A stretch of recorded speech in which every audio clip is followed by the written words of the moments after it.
finding a way to hold off the charges that came up. How did that flip tonight in that third quarter and then again in the fourth when they tried to come back? I mean, for one, we knew they were going to make a couple of runs, prideful championship team. The biggest thing for us, just making it as difficult as possible. They hit some tough shots. We had some unfortunate fouls, some unfortunate turnovers, but we kept the scoreboard moving as well, which you have to do. Again, continuous, you're not going to shut anybody down completely for the entire game. So you just have to be prepared for that onslaught and make sure you're doing what you need to do and then meeting force with force. Force them into tough situations. If it doesn't work out, move on to the next play and go try to, go back at them. It's the first time that you've out-rebounded them in, I think, 6 games, and AD has 23 of them. What did you see from him, and how did that play into the glass overall? Totally just dominant. Just the way he's been on the glass, changing shots, got a hell of a matchup with Joker. Just his focus, being that defensive catalyst, communicating. Our perimeter guys, all our guys stepped up and played well in terms of trying to control their matchup. Times where we had to switch, just be active on the backside. Got a lot of good stuff to look at film and just got to be even better, even more perfect. Coach, with everything that happened in the game tonight, did you kind of wonder to yourself, why haven't we played like this before? I mean, again, like I said pregame, we've had great stretches against this team. We played for good segments. We just never quite put together a complete game. Whether it's a whole quarter or a stretch of 7 to 8 minutes that we just kind of dropped the ball.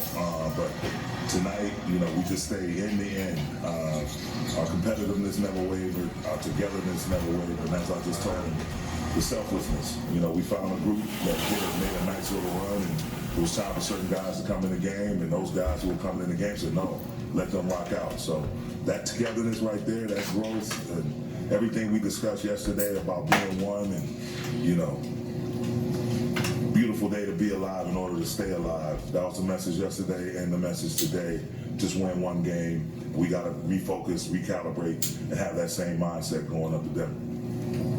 Darvin D'Angelo is obviously a very confident player, and after game 1 came out very confident in him and came out firing in game 2.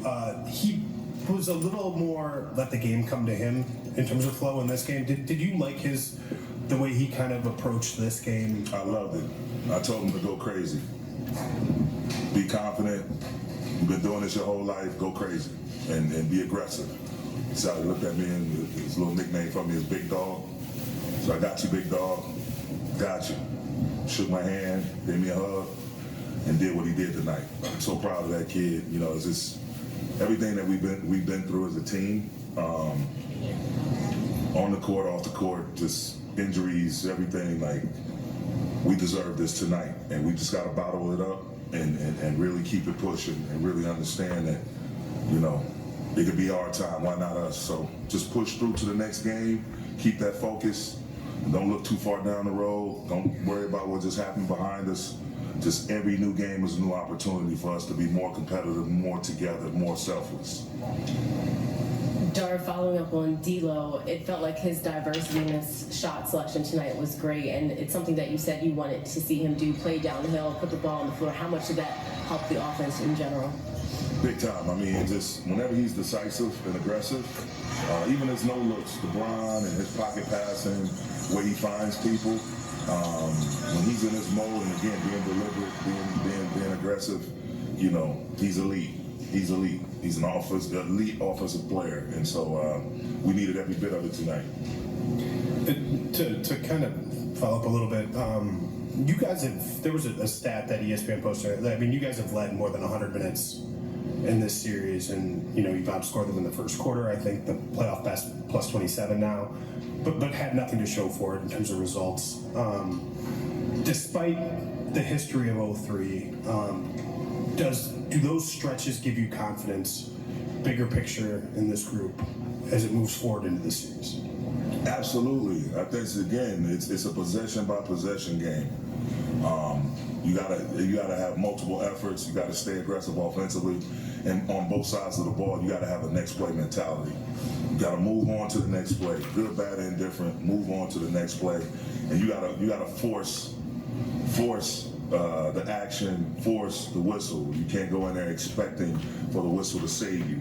You go to make plays and you get the whistle, great. If not, that's okay too. We just have to be focused on making plays. The Lakers get